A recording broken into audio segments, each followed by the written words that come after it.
Hola y buen día. Este es Bardo Biblia. Un bardo es un narrador que recita textos tradicionales asociados con una tradición oral particular. Estoy aquí para recitar y ampliar lo que dice la literatura de la Biblia acerca de quién es Dios y quiénes son los seres humanos. Este es el lugar en el que nos encontramos hoy. El libro de Job es controvertido tanto por la fecha asignada a su publicación original como por la historia que compone su contenido. Como se dijo antes, Bardo Biblia no está aquí para disputar o defender el texto bíblico. Tenemos evidencia textual de que este es el primer libro de la Biblia, escrito antes de los 5 libros de Moisés: Génesis, Éxodo, Levítico, Números y Deuteronomio. Esa evidencia incluye el idioma mismo en el que se compuso la historia, un hebreo muy antiguo y arcaico.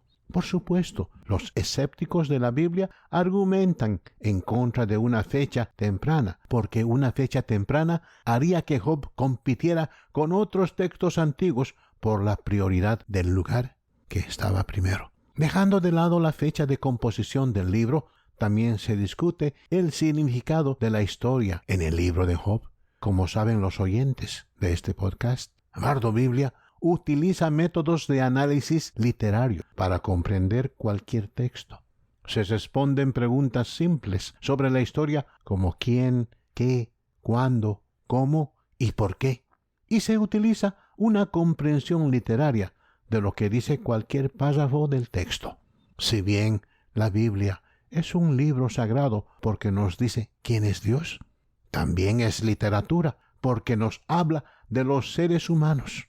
No requiere instrucciones secretas o plantillas místicas para ser entendido. Huye de cualquiera que diga que te falta entrenamiento, información secreta que solo ellos conocen, o un marco teológico o ideológico que ellos poseen, que tú no, antes de que puedas entender un texto bíblico. La Biblia es literatura. Por supuesto, puedes entenderlo usando los métodos y herramientas simples que se usan para entender cualquier historia. Discusión. Esto no quiere decir que todas las historias sean iguales. Algunas historias son más complicadas, incluso enrevesadas que otras. Las tramas pueden ser simples o complejas. Los personajes pueden estar completamente desarrollados o incompletos.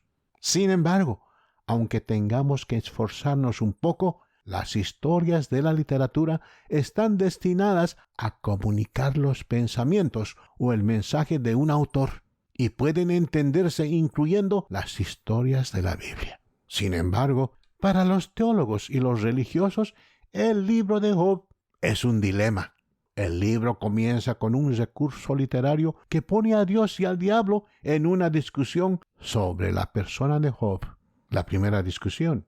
Dios dice que Job es justo, pero Satanás sostiene que solo se comporta de manera justa por lo que recibe de Dios: seguridad, salud y prosperidad. Dios y Satanás hacen un trato o apuesta sobre lo que sucederá si Job pierde todo lo que Dios le ha dado. Satanás afirma que Job maldecirá a Dios en su misma cara. Job 1:11. Dios toma la apuesta. Luego, la escena cambia a una tierra donde, en una serie de 4 golpes devastadores, el diablo ataca las pertenencias de Job.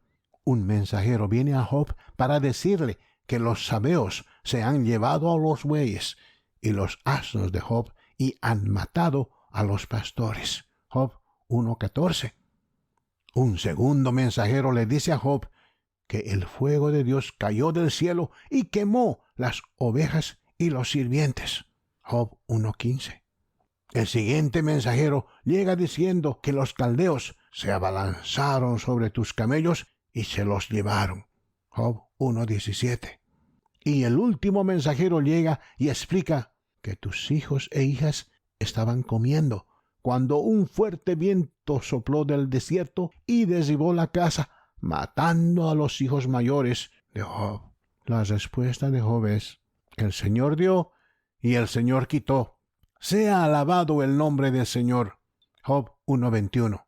Luego el narrador afirma, en todo esto, Job no pecó acusando a Dios de maldad. Job 1:22. La primera ronda va a Dios. La segunda discusión. En el capítulo 2, el narrador nos lleva de vuelta a una segunda reunión entre Dios y Satanás.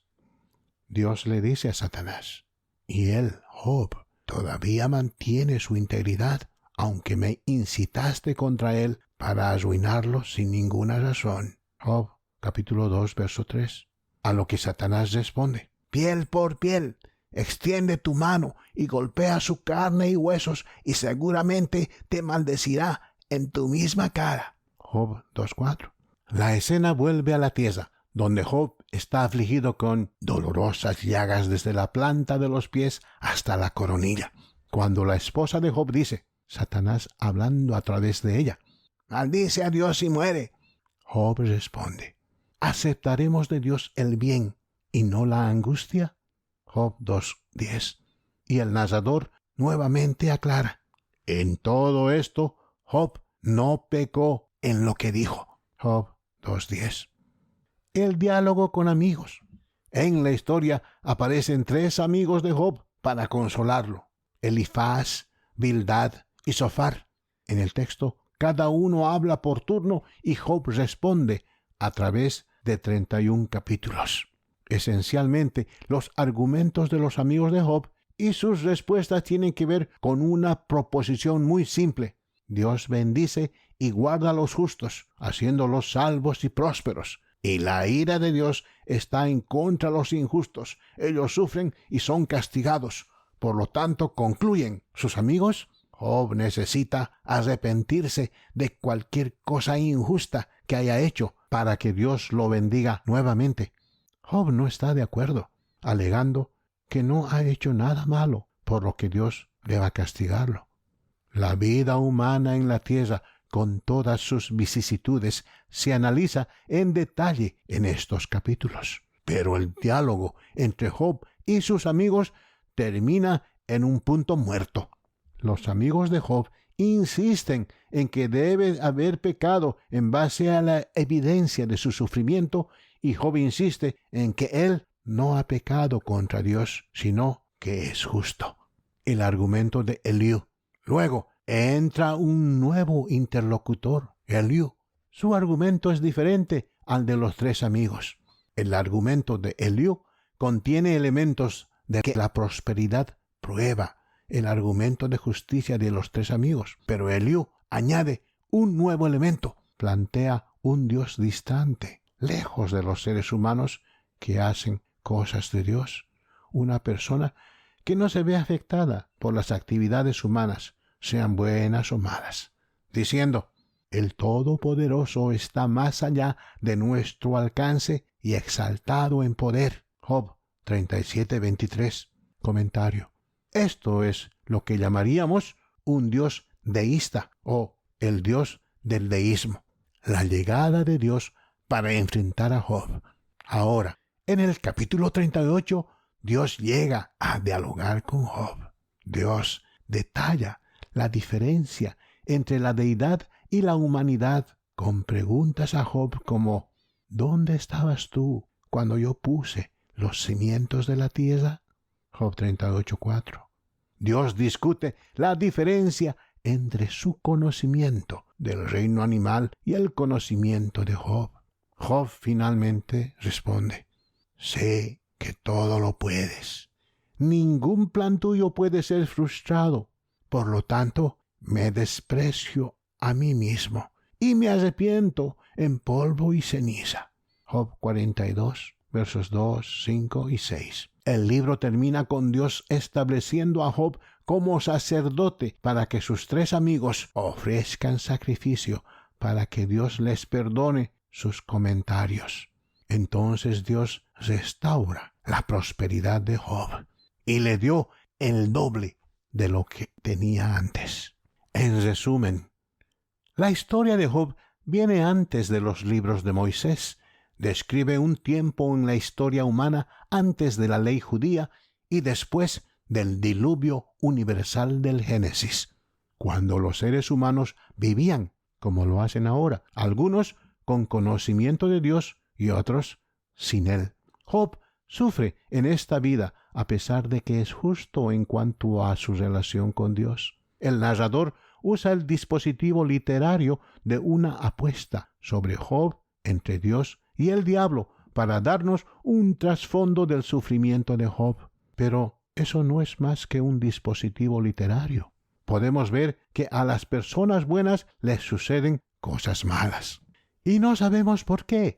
Su desgracia bien podría haber sido causada por algo tan absurdo como una apuesta celestial. Este es el genio del narrador. El primer punto del libro es que las respuestas de Job al sufrimiento y la pérdida humana son sabias. El Señor dio y el Señor quitó. Sea alabado el nombre del Señor. Y aceptaremos el bien de Dios y no la angustia cuando tú y yo suframos. Que nuestra actitud sea como la de Job. El segundo punto del libro se hace en la razón alternativa del sufrimiento dada por Eliú, que a Dios no le importa. Dios ha hecho el mundo en movimiento. Sus reglas para los justos y los malvados son operativas. Pero Dios mismo está distante de las preocupaciones humanas, porque al final de la historia, Dios ni siquiera menciona a Eliú o su punto impersonal. En la historia, Dios afirma su relación personal con Job y con Elifaz, Bildad y Zofar. Como lectores, entendemos que Eliú y su idea deísta son completamente erróneas e incluso perversas. Estas dos enseñanzas salen del libro de Job. Hay una enseñanza positiva sobre cómo debemos responder al sufrimiento en nuestras vidas. Hay una enseñanza negativa que nos debe hacer huir de cualquier persona o iglesia o religión que describa a un Dios que es impersonal, como un sistema mecánico configurado para juzgar las acciones humanas.